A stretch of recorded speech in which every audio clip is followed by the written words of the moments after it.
Racing Dakar 2022 team, which will be called up to stage shortly, and of course who will be doing duty in Saudi Arabia, like I said, in just over a month's time.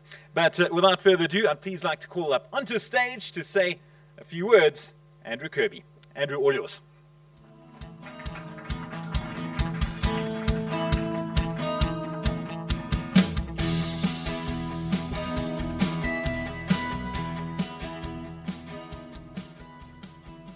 Well, good afternoon, and welcome to today's Toyota Gazoo Racing press conference.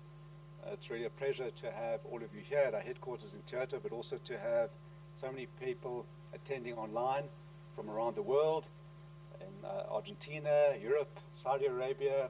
It's really a pleasure to have all of you here, and thank you for joining us today. This is an event that I always look forward to. It's been really some very hard months of development, testing, and strategizing about how we're going to be even more competitive in next year's Dakar. So I'm very pleased that we will have 4 very competitive vehicles and teams participating in next year's Dakar. I've heard from Glenn that the development time frame has been particularly challenging this year. Of course, we've had shipping delays, we've had the engineering strike in South Africa, but he's also brought a lot of new design changes to the vehicle. So I'm sure he'll share a little bit more about those details later. But to you, Glenn, and the team, I really want to commend you for the tremendous effort to get us to this point and for developing a vehicle that we are really very, very excited about. Also want to thank all our partners and sponsors that have made this possible. Thank you for joining us in this endeavor and helping us to really compete at the highest level in the world's toughest off-road racing event in the Dakar. As Derek mentioned, we've been very fortunate to compete in the Dakar over the last 10 years, and we've also had a tremendous track record. The last 10 races, we've had 9 podiums. It's really a remarkable achievement. I think that's really testimony to the development of the cars, but also the drivers and co-drivers and the supporting teams. 3 third places, 5 second places, and of course the win in 2019. Car's been through tremendous evolutions and developments over the last 10 years, but if we just think about it very broadly in terms of the development phases, we had the first era where we started with the solid rear axle, and then the era of the independent rear suspension, and then the third big phase was the mid-size engine, where we, of course, had the vehicle that won in 2019. And I think now we have the 4th generation, which is the wide track vehicle, which we believe is going to take us to a whole nother level. It'll be very interesting to hear from the drivers a little bit later about how they feel the competitiveness has really been improved. The Toyota Hilux has really been a reliable and an extremely tough vehicle over the last years. We've had 26 vehicles compete with only 4 DNFs. 2 of them were crashes. So I think that says a tremendous amount about the durability and toughness of the vehicle. And we believe that also carries over onto the vehicles that we sell very successfully in South Africa. So Glenn, I always like to use this opportunity to share with you publicly my expectations to you and the team. And I'd like to share 3 of those, please. So my first challenge to everyone going across to Saudi is that we have 4 vehicles finish the race. Because if you're still competing, there's always a chance that you can move up in terms of your placements. And I think that would be really a terrific result if we had all 4 finish next year. I'd like to see 3 of those in the top 10. We've done it before. We can do it. And I think that would be a tremendous achievement for us as a team. The last one I think is the easiest. We need to win. So of course, we always have a challenging spirit. We're going to do everything we can to win, and it would be tremendous to be able to repeat the success we had. The environment is quite different, and we're going to hear a bit about that later, but I'm and the team's really looking forward to a really exciting context next year in Dakar, and we want to wish the team all the best. Thank you very much.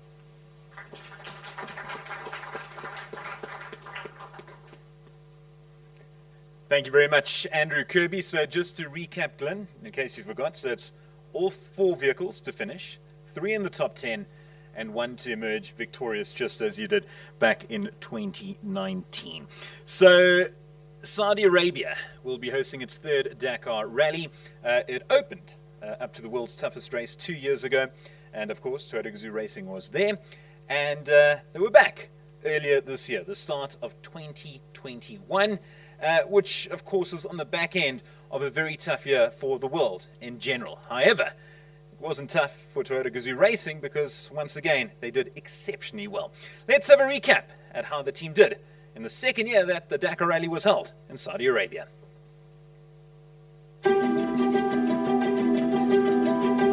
All that's left now is a 200-kilometer plus stage, and we're going to Jeddah today.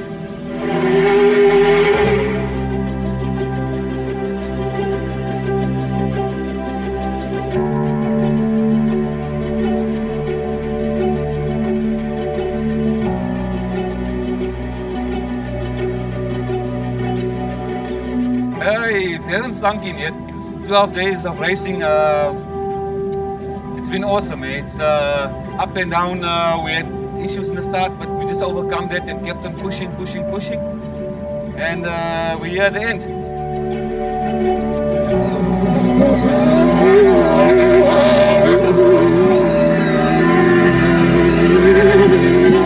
So a lot of time lost. And yeah, it was a difficult rally, but you know, it's always good to finish the Dakar. We never give up. We got a strong car on the Hilux. You know, Nasser showed that with these stage ones, we could win a stage, which was positive for us.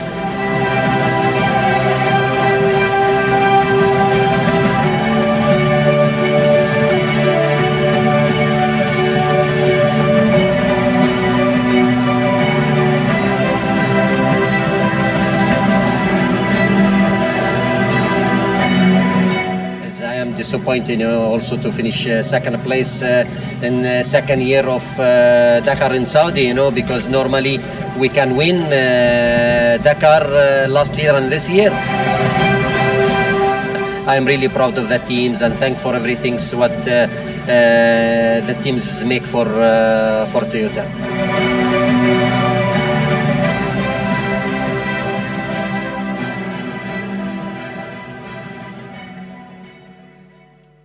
So the team will once again be competing in the Kingdom of Saudi Arabia, which offers magnificent terrain. It really is an incredible venue to compete at the world's toughest race. A reminder for those watching online and for those members of media, anyone that is on their phones, the hashtag to use regarding today's launch, TGR Dakar 2022, hashtag TGR Dakar 2022. Glenn will explain what that all means a little later. But speaking of Glenn, let's introduce and re-welcome you to the team that will be doing duty at Saudi Arabia for Toyota Gazoo Racing. The man who is the leader of the pack, he makes sure that everything goes swimmingly, and he has been in charge of the team for the past decade and will continue to lead the way forward for the next decade or 2 or 3. Please welcome onto stage team principal Glenn Hall.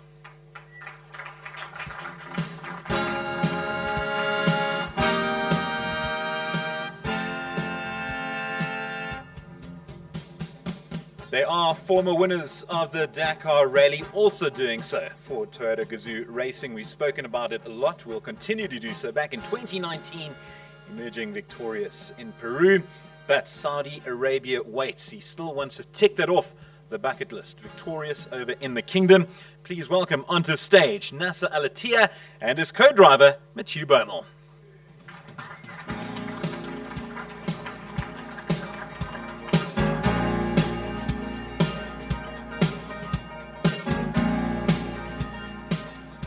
When you speak about racing royalty in South Africa, it doesn't get bigger than this next man and his co-driver, also a former Dakar Rally winner, and he'll be competing once again for the South African outfit Toyota Gazoo Racing. Please welcome onto stage Giniel de Villiers, and he'll be alongside his co-driver, Dennis Murphy.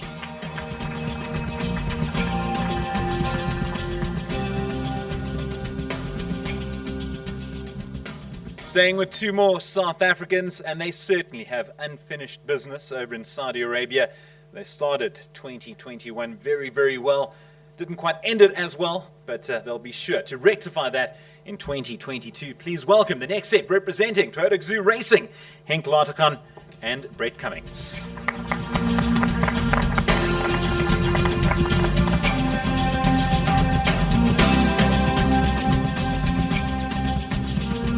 And rounding off the team, you saw him in the interview right at the beginning, completing his first Dakar for Toyota Gazoo Racing. Got fairly emotional, actually, and he'll be sure to do so once again. Please welcome Shameer Variawa, and he'll be alongside Danie Stassen.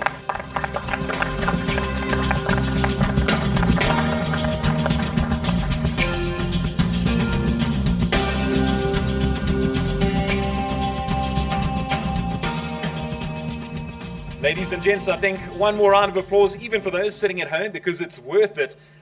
That is the team that will be doing duty for Toyota Gazoo Racing in Dakar 2022 in Saudi Arabia.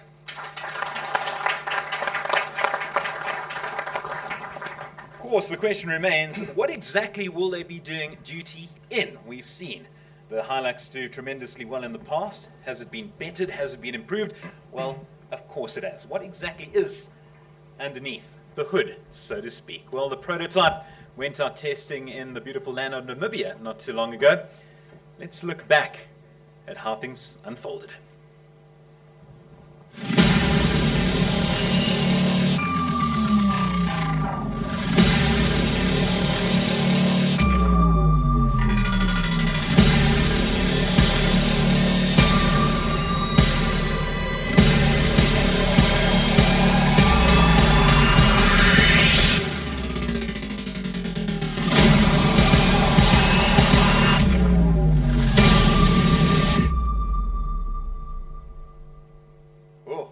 It's a beauty, but we certainly want to see it up close and personal. So, without further ado, I'd please like to welcome onto stage Leon Theron and Glenn Crompton to show us more about what we can see with the Toyota GR Dakar Hilux T1 Plus. Ladies and gents.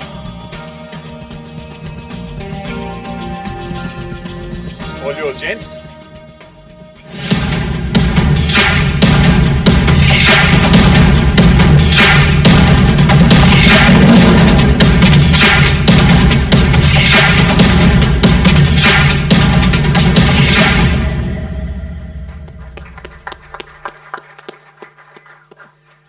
Thank you very much, Leon. Thank you very much, Glenn. Wow, she's a beauty. How magnificent is this vehicle? And of course, you can see a little bit higher. But I think without further ado, let's find out a little bit more regarding what this vehicle can do over in the dunes and the desert and the terrain of Saudi Arabia. Glenn, I'm going to kick things off with you. It is the Toyota GR Dakar Hilux T1 Plus. It's been a massive project for you. We've seen it over the course of the last year or so, since the culmination of Dakar 2021. Talk us through the development process and why we suddenly moved to a car with much bigger tires.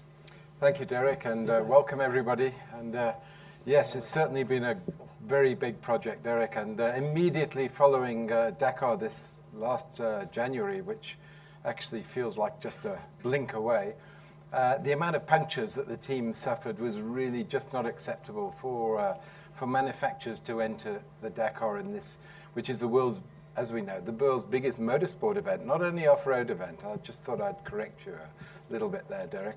But yeah, so the challenge with the FIA was to make an immediate change. And I mean, the rules are frozen, so this was a very big job and needed a lot of support from a lot of people. And certainly from Toyota, the directive came to me directly, said that if we have to go back to Saudi and suffer the same puncture problems we've had in the last two editions, that's not going to really work. So the FIA reacted, support from BF Goodrich, and in record time, together with many people inside the FIA and the ASO, a new set of regulations were developed to allow the bigger tyres, which were previously used on the buggy, to increase the suspension travel, make the car wider, and this was done in order to be able to fit this type of tyre and the new suspension modifications to a lot of the existing cars. So that was a very important element for the FIA to respect, so that all the existing cars around the world didn't suddenly become obsolete.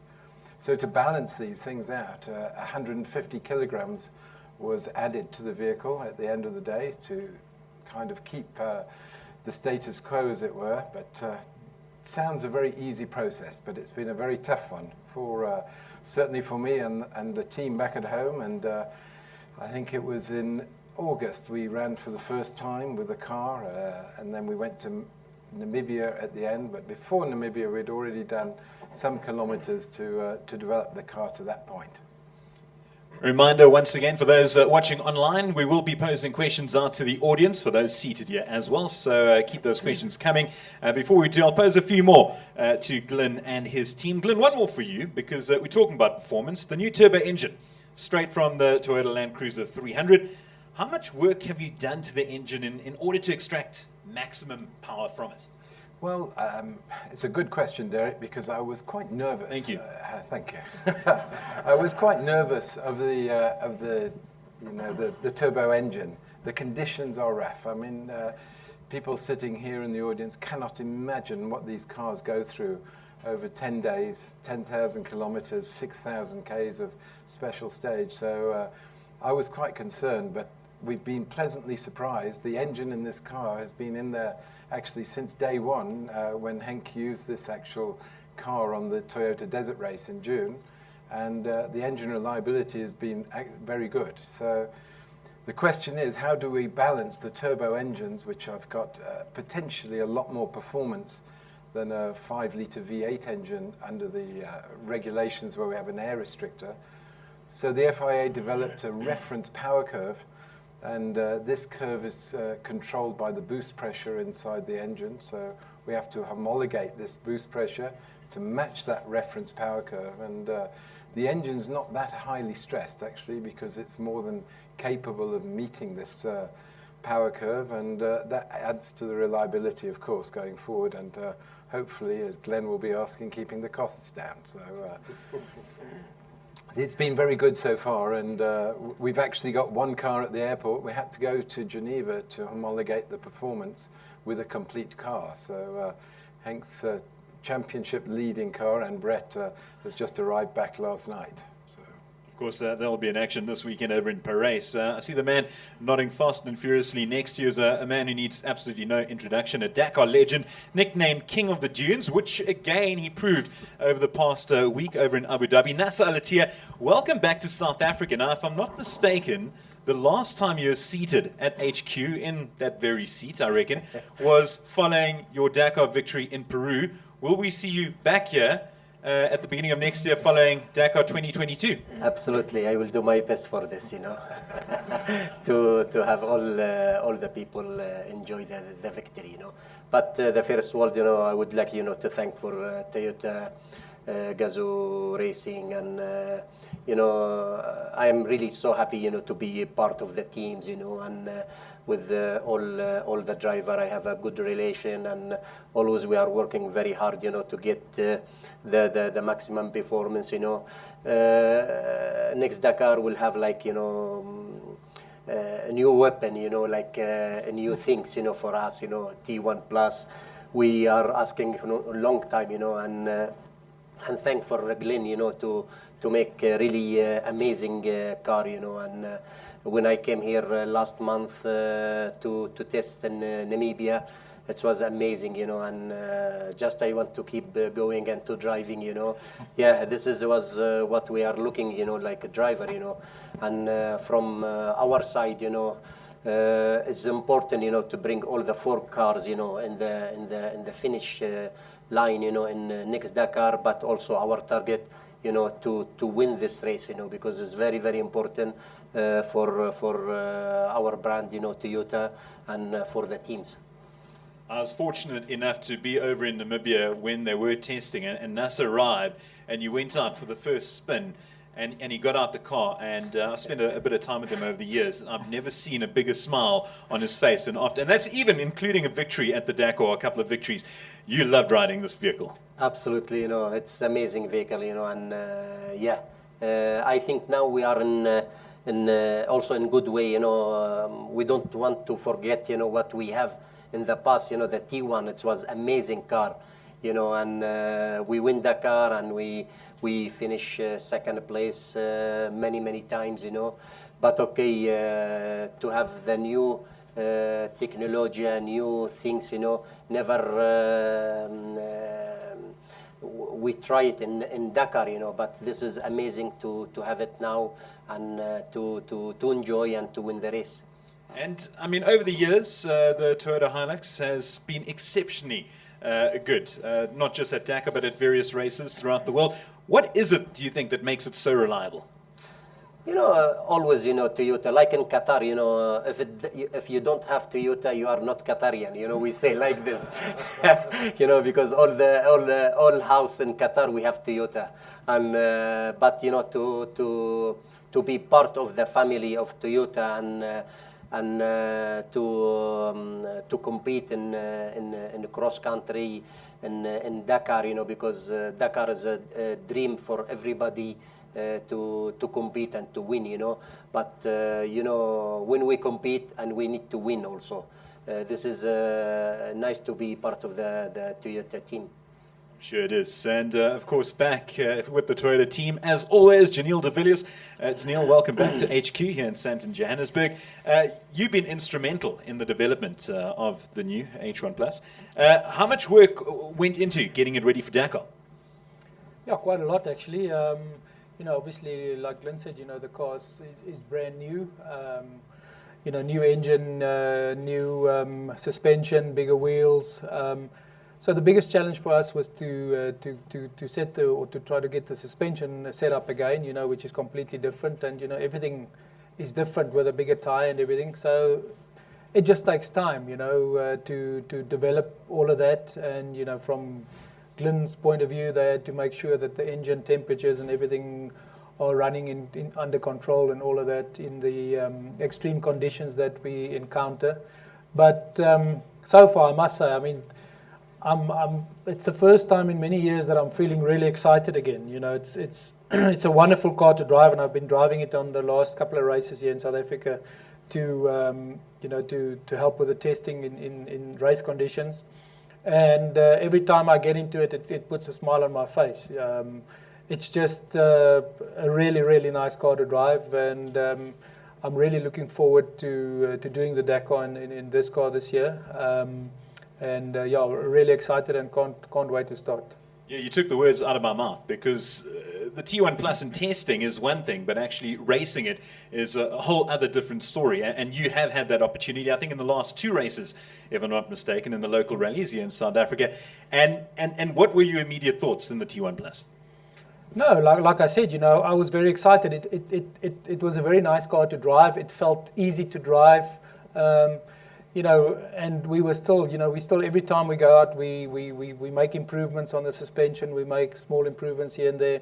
But every time I drive the car, it's just so nice to drive. I think it's just with the bigger wheels and more suspension travel, and also the new 3.5 liter V6 twin turbo engine from Toyota. It's just a very nice engine to drive. It sounds really, really good.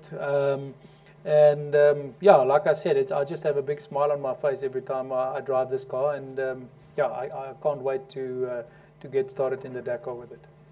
Henk, you've tested out the T1 Plus. However, you've been driving the normal spec Hilux over in the SA Cross Country Championship.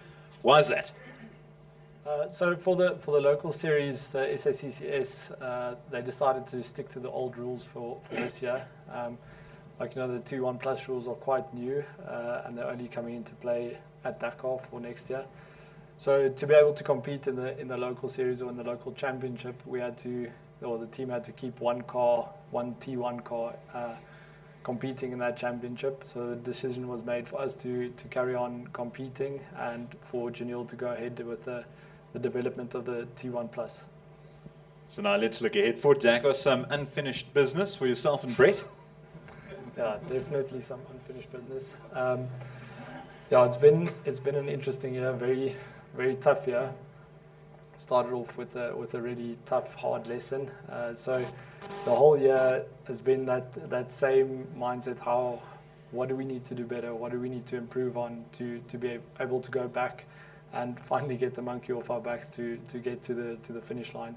So there's been a lot of effort, a lot of training, a lot of rehabilitation from the shoulder up, a lot of mindset changes, even when racing here. So I think we're going to go there with a different mindset, with a different set of skills maybe even. We have some experience in what to expect. We know what the pace should be like. So I think we're going to go there a lot more prepared. Just talk us through your Dakar 2021 experience. Of course, the finish was obviously disappointing, but the start, I mean, you shot the lights out and you impressed a lot of people that were watching. Of course, South Africans knew what you and Brett were capable of, but I think the world following the Dakar were blown away by your performances up front. Yeah, it was an extreme experience. I mean, we got there, we'd never raced on the waypoint system, never raced on that set of road books, never raced in an open desert. And we were really nervous starting the race, thinking we shouldn't get lost, we shouldn't get stuck. And I think less than 10 k's in, we got properly lost. So it happened straight away. And then we sort of started finding our way through day one. And day two, the first dunes hit, and I hadn't spent a lot of time in the dunes. And I was thinking to myself, I just mustn't get stuck on the dunes.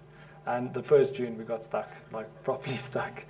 So it's been that whole experience. The first 2 days, I was thinking, how do these guys do it?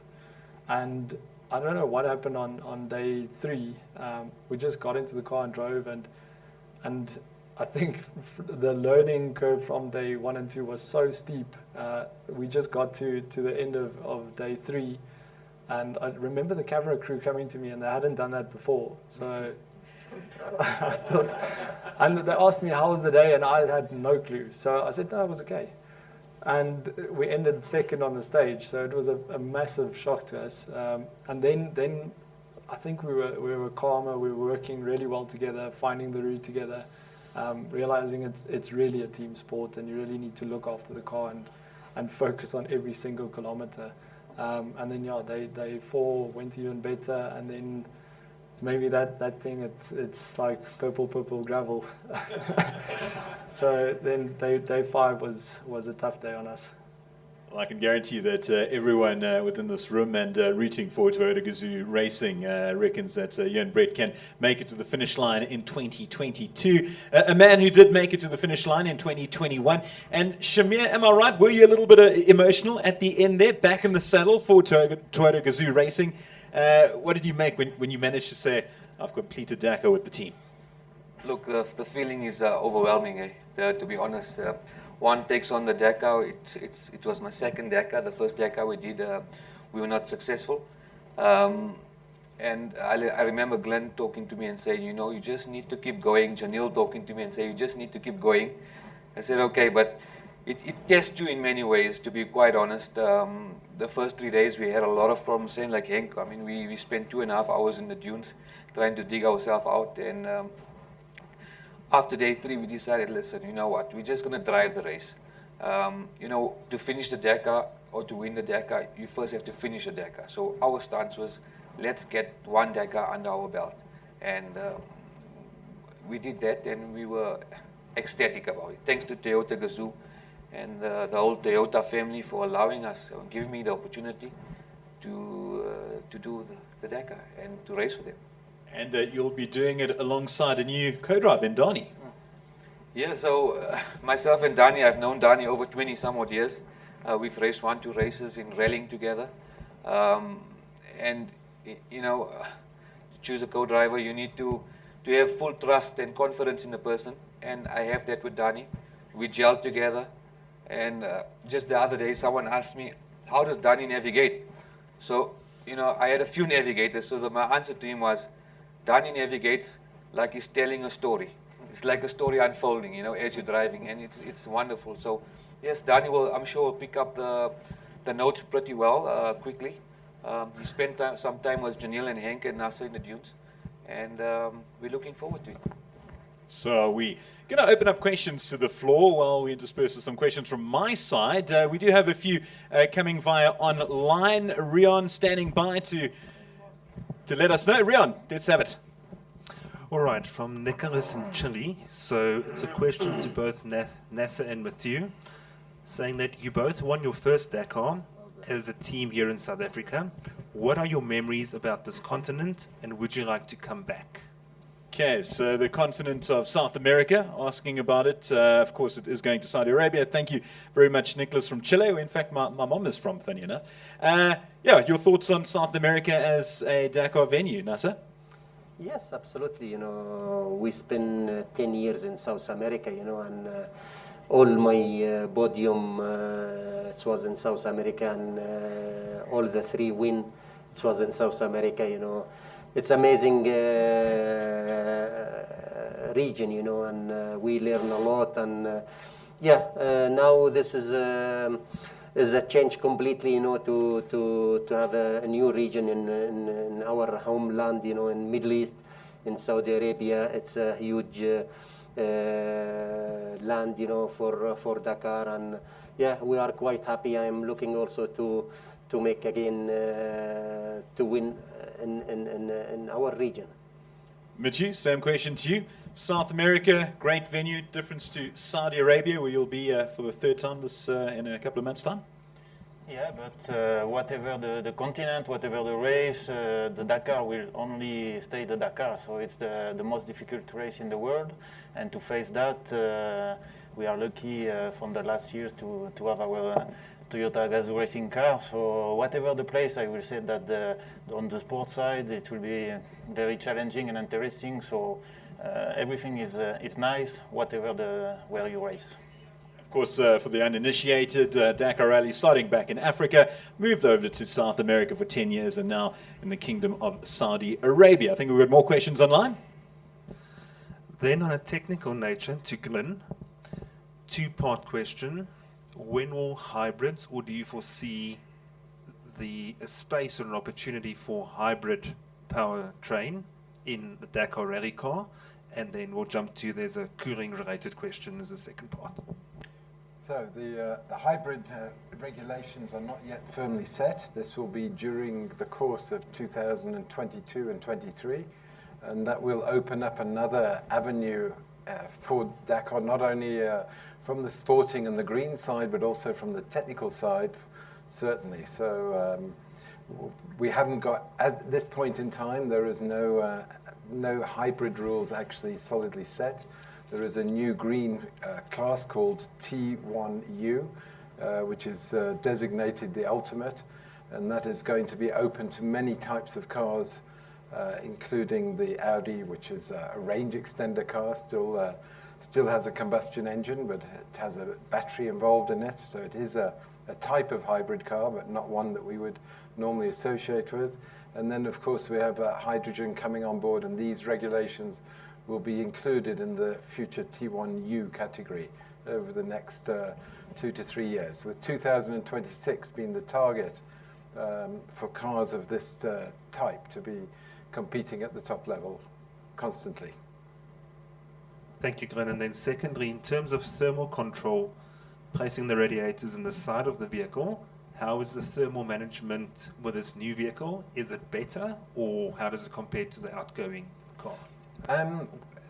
We were very efficient in the Hilux with the cooling system. So although there were some challenges, because now we have to integrate an intercooler into the front of the car as well as a radiator, and we have to cope with ambient temperatures of up to 45 degrees in some of the races during the year. So luckily we didn't have too many challenges in that, and we managed to cope with it. So we have one radiator at the front and one at the rear, controlling the thermal side of the engine. Questions from the floor? We've got a hand up here. Okay, we're just going to wait for a microphone just for our online viewers to ensure that they can hear. Hi, Glenn, you guys have obviously made a big step forward with the car, but so have a lot of the competitors, and there's also some new competitors. How do you realistically see your chances for the overall win, and who do you see as your biggest competitors? Certainly, well, part of our success over the years is to be focused on ourselves and doing the best possible job that we can do within the team, to understand the regulation and to maximize the car according to the regulations at that time. So it's a big change this year. We have focused purely on ourselves and not looked outside. But Audi are coming with a new team, a well-funded, big effort, the team. So certainly they will be a challenge, there's no question.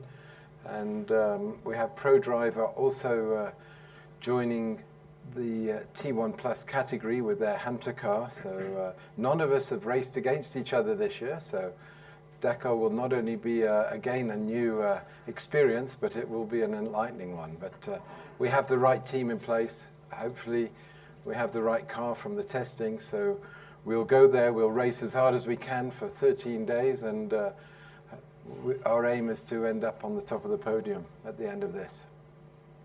Aim to end up on the top of the podium, 3 in the top 10, all 4 make it to the finish. Don't forget. More questions from the floor. Yes, we've got one right here. Ma'am, if we can pass the microphone to this gentleman over there. Hands up again. Sorry, please, just so we can get the microphone to you. Thank you. Thank you so much.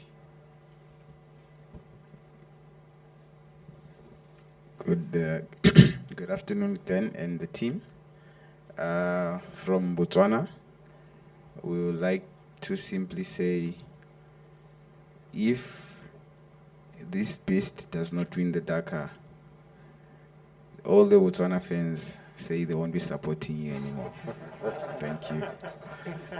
So not much pressure there, but it's certainly our target, that's for sure. We will do our best. You can count on that, every single one of us.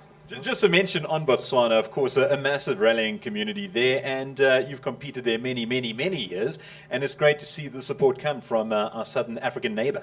Absolutely, and when we raced the desert race in Botswana before this dreadful COVID hit all of the world, Botswana was a highlight of the year with the roads full with spectators, and the knowledge that the Botswana people had about every driver and the car, no matter where it was quite something special. It really was. We've got a question online. Rion.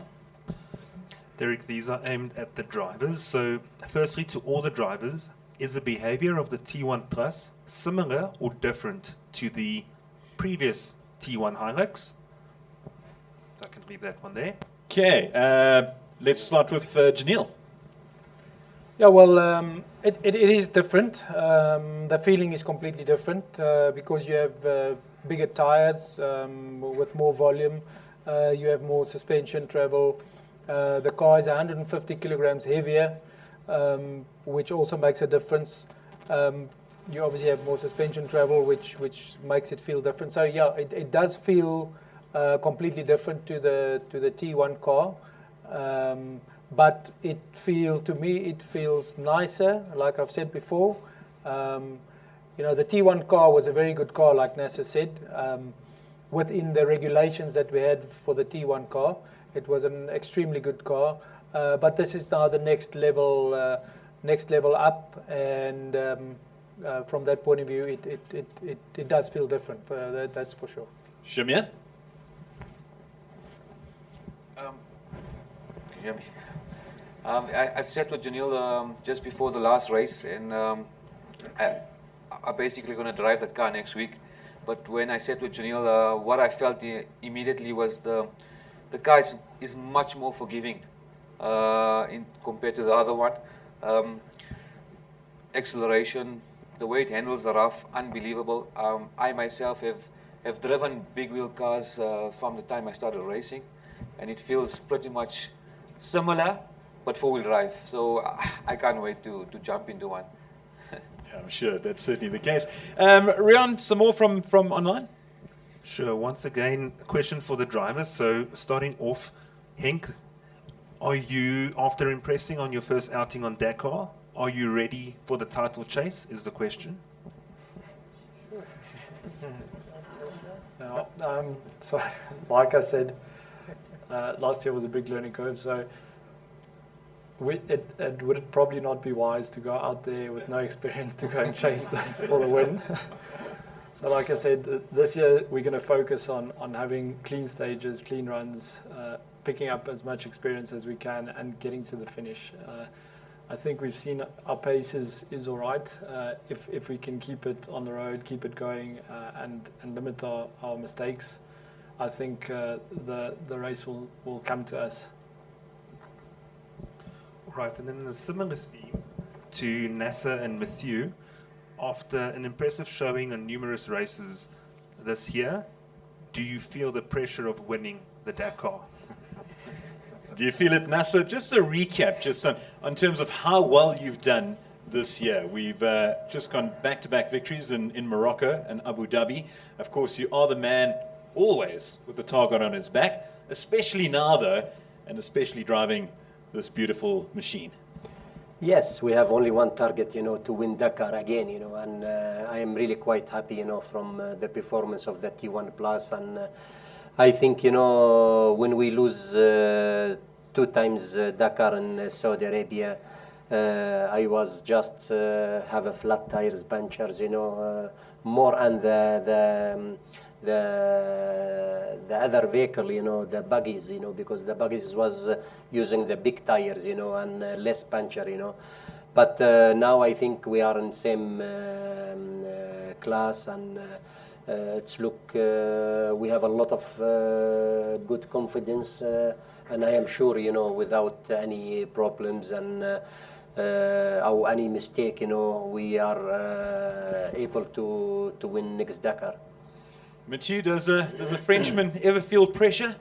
Do you feel the pressure going into Dakar 2022? First all the races we are doing during the year is to have only one goal, to prepare well the next Dakar. And for sure what we did this year with Andalusia, Morocco, and just a few days ago Abu Dhabi give you a lot of confidence. So the only thing will change is this new car, but as we test already in Namibia, you saw on the movie, it looks like the car is really powerful, it's comfortable to drive, and this gives you a lot of confidence. So yes, for sure we'll give with Nasser maximum that we can to win this next Dakar. Thank you. Any more questions from the floor? Yes, ma'am. Glenn, I think it's for you. The biggest challenge would be, because obviously the regulations has now been resolved and there's some changes. So what would the biggest challenge potentially be to stand in the way of Andrew's challenge to you? The biggest challenge is the unknown.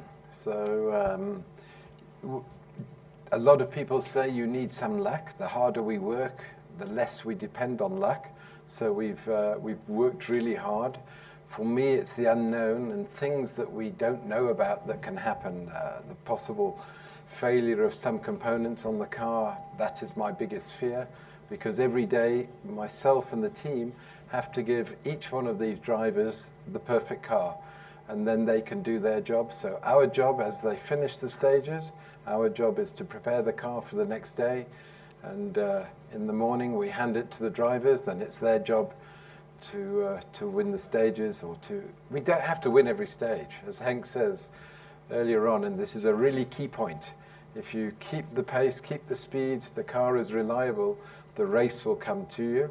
Of course, you have to be fast, there's no question, but that is our job, and we've got the right drivers to do their job. So I'm still worried every day. Every night when I sleep, we're trying to think of what could happen the next day or the day after. Prep those questions. You say you've got the right drivers and, of course, the right co-drivers. We've heard a lot from Mathieu. Let's just go around.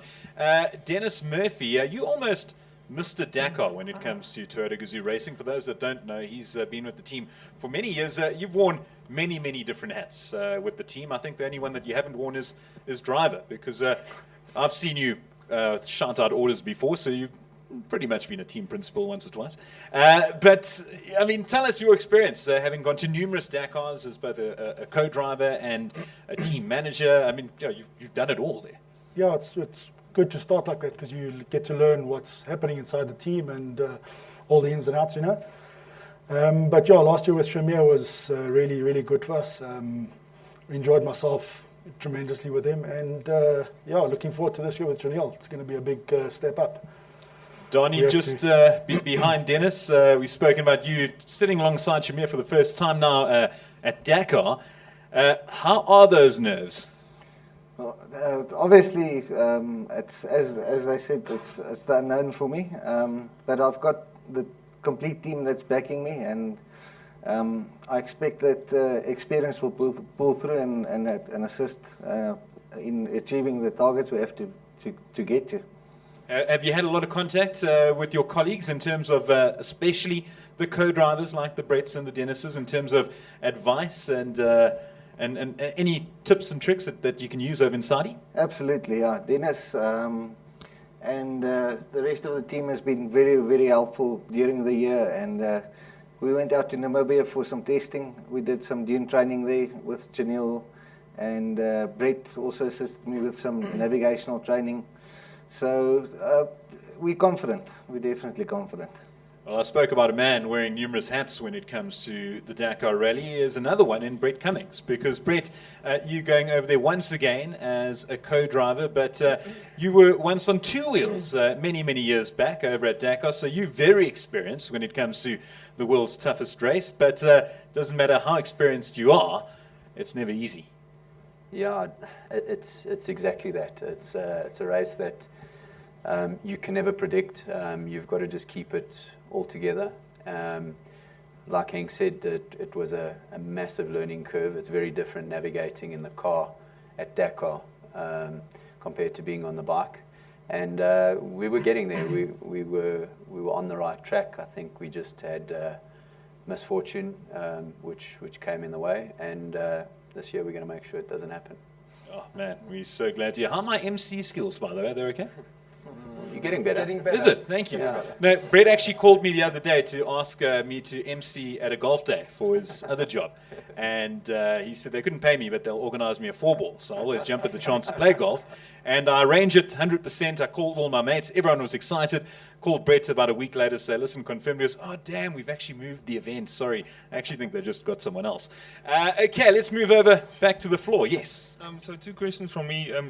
Glenn, you said the rules were kind of developed so that guys could retrofit their cars to the new specification. So how many Hiluxes will there be in this specification running the Dakar? Also as an element of support for you guys if something goes wrong on the road.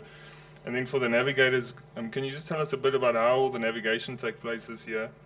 Will they have those blind road books where you only get it a few hours before? And how does that change the whole thing with the research you can't do before anymore in terms of the mapping and that? So we'll have 4 cars from the factory team, all with V6 twin-turbo engines, and then Overdrive, who help us and assist us on the logistics and many other aspects during the season. They will have 5 Hilux cars with a V8 engine converted to the T1 Plus specifications. So we'll be at least 9 cars on the starting grid looking similar to this one. So that's quite exciting for certainly for cross-country racing, and I firmly believe that this is the future of the racing. In 5 years' time, you'll look back and all of the cars will look similar to the Hilux. And so I should think we're leading the way, perhaps. And there was the question about the navigation, the differences between last year and this one. Yeah, I don't know if they did with the cars, but the bikes, some of the guys got the roadbook only a few hours before, so you can't like mark the roadbook and do research or anything. I'll throw this one out to let's have Mathieu. Mathieu, differences with regards to roadbook, how soon you get it before you compete the stage?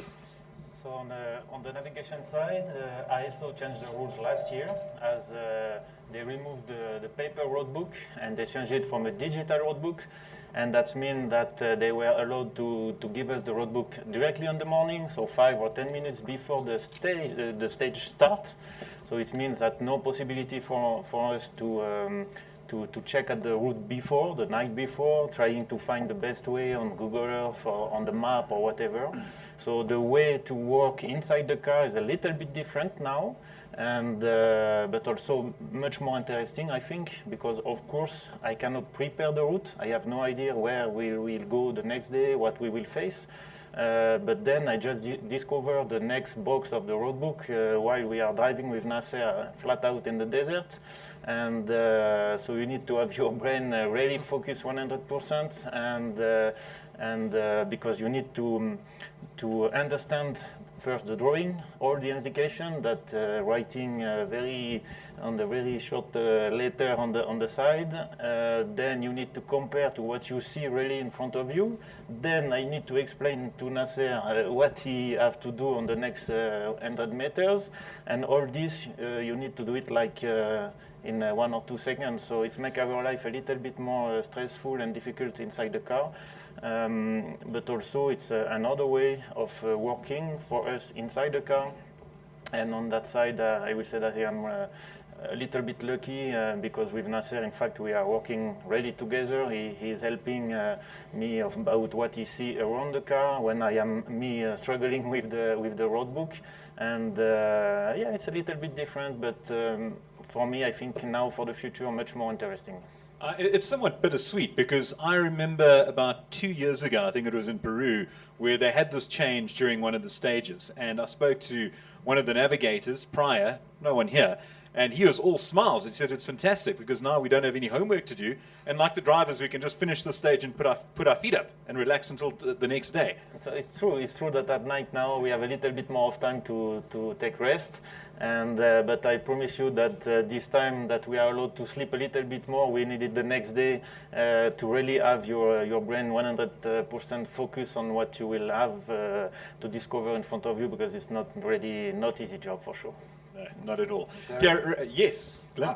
I'd just like to add on there, and of course, from the team's point of view, we were rather hoping the co-drivers with all this extra time could help prepare the cars, but that didn't come. You know, Nasser's always up for the spanners, but yeah, I think one of the most important points to make clear to everybody that as a team, we are really excited about this new system, and we welcome the ASO for leading the way to introduce this, because it makes it a lot more fair for all the teams. We like the book, the level playing field. Then it's over to myself and our team to prepare and engineer the car, and then the drivers can have a fair crack at the race, knowing everything is equal. And this has made a big change to us in the last 2 years, so you're confident now we have a good sporting playing field. It's really great.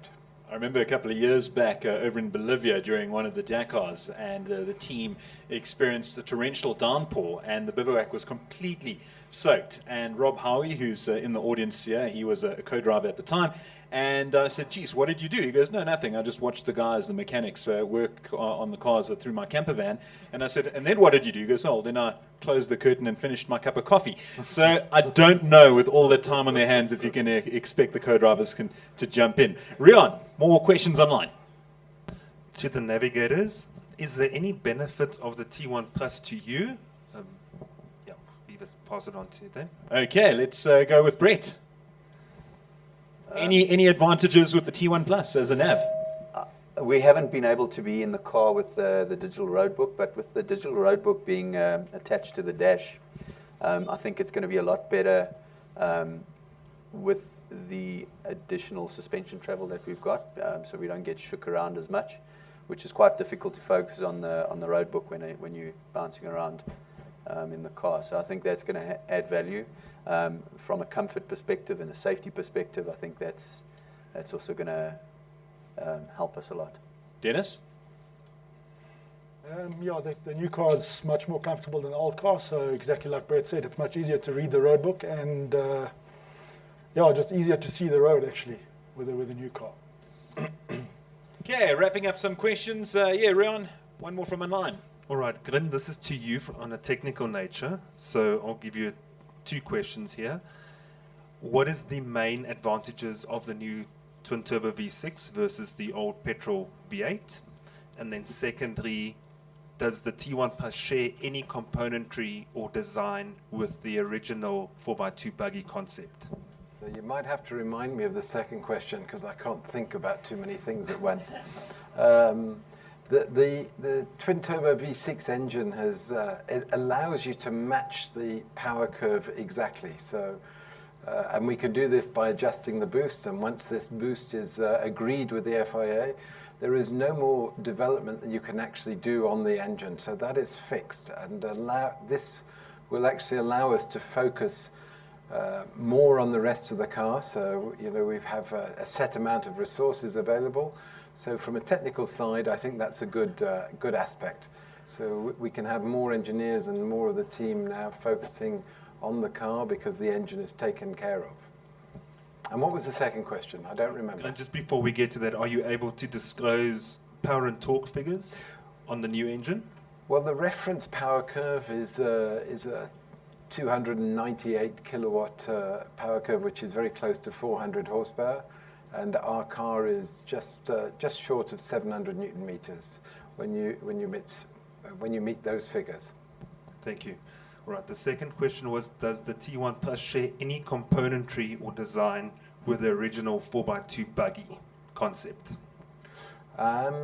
You're talking about our Toyota 4x2, the development car we made. Correct. The concept is very similar in terms the engine position is almost identical to the car that we built, and the chassis design we took a lot from the buggy development. So this car is built in a different way to the previous Hiluxes, shall we say pre-2016. Thank you very much, Glenn. Thank you very much to Rian handling the questions online. One final question, only apt, going the way of Roger. There we go, Roger. There's the microphone. A couple of years ago when Giniel came back from the Dakar, or one of the others, he whinged about no aircon. Have these vehicles all got aircon in them, please, and the temperatures that Nasser lives in? You know what I mean? That's number one. Number two, how many gears have you got in it? And number three is automatic or manual. Oh, there we go. I'll hand that all over to you, Giniel. Shall I answer the question? It'll be a lot easier. Okay. So to give everybody an accurate, we went to Namibia in about 2014, and we didn't tell Giniel because he really wanted this aircon badly, and we said it's impossible. Anyway, as he got in the car, he noticed this box, and he said, "Is that aircon?" He said, "Yes, okay, the testing's finished. Everything's done." So as we went on through the times, Nasser asked me, "Is there any chance that the aircon could ever give us any trouble?" And I said, "Of course, it's a mechanical thing. I don't want it," he said. And I said, "Why is that?" And I said, No, I can cope." And we had a lot of discussions. And in the end, Nasser's bottom line is aircon is for soft drivers.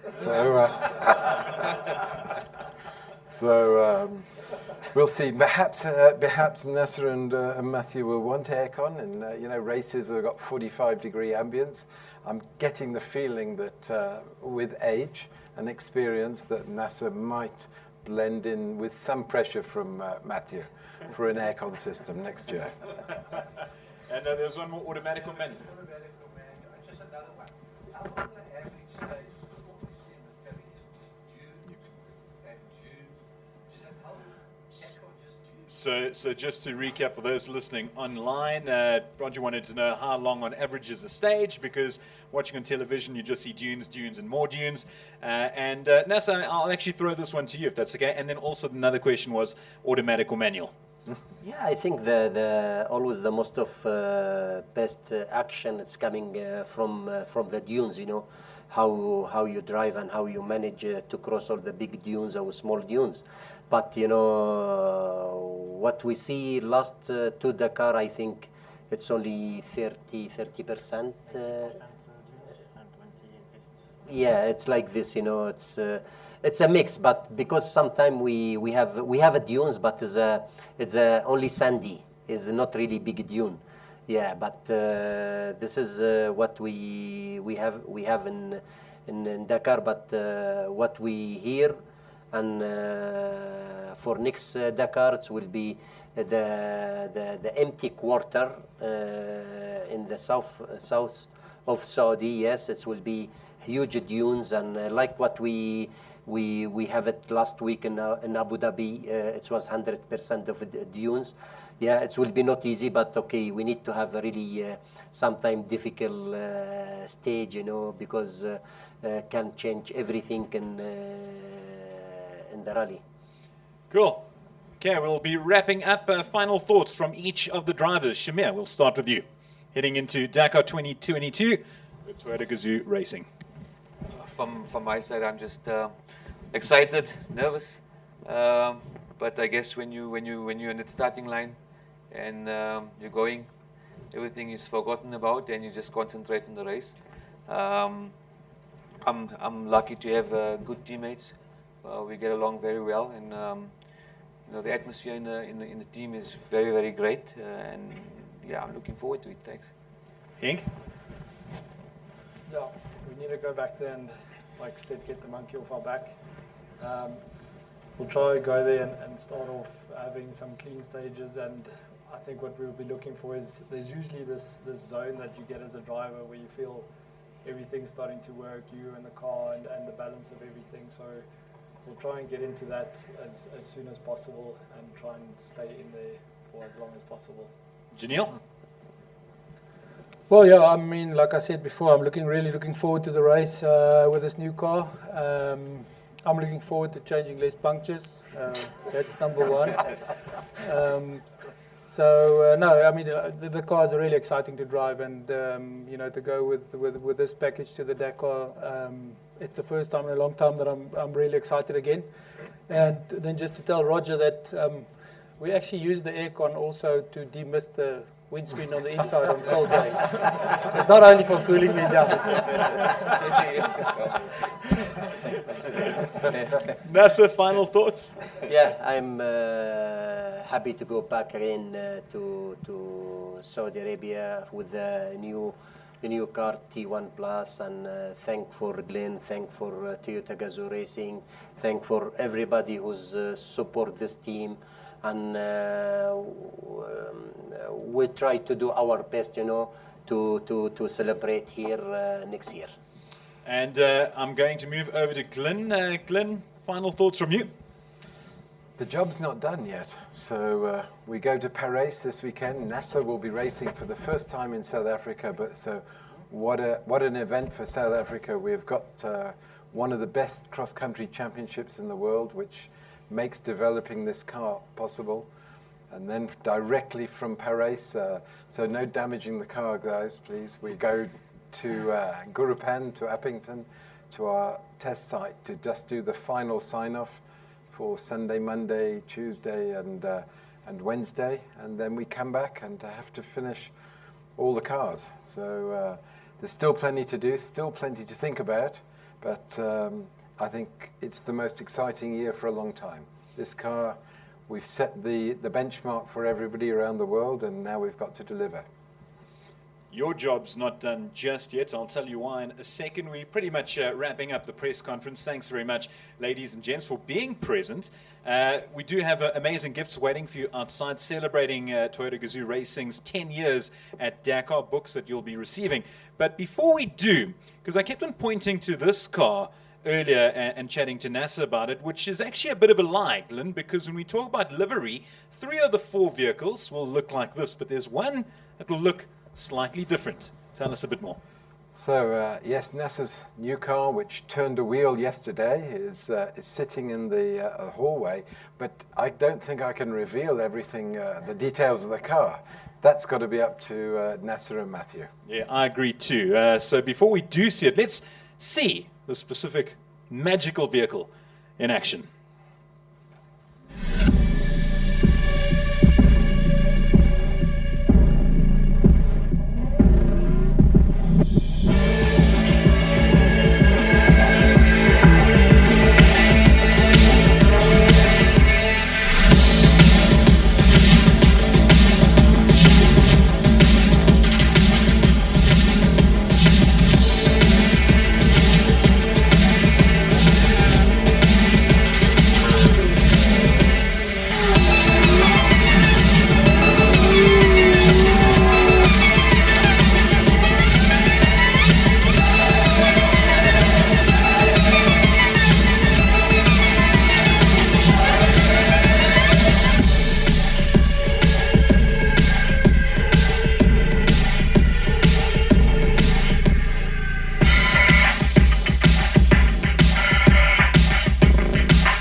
Another round of applause, folks.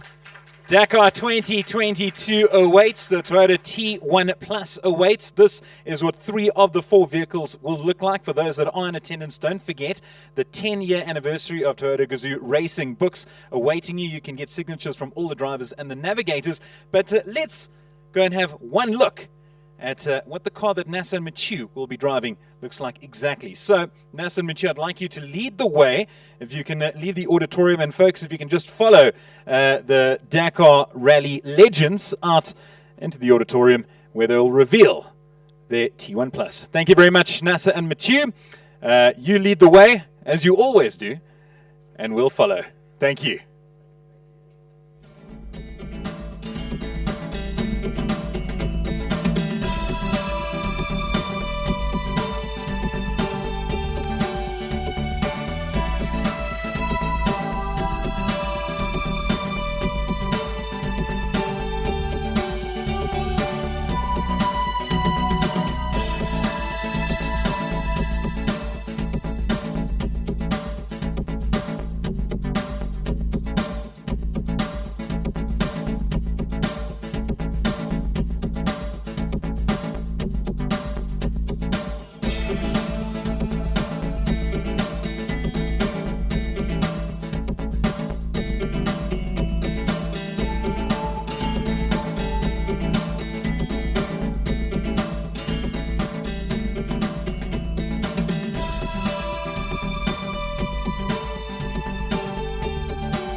Cool, I think without further ado, Nasser and Mathieu, let's see what you'll be driving over in Saudi Arabia.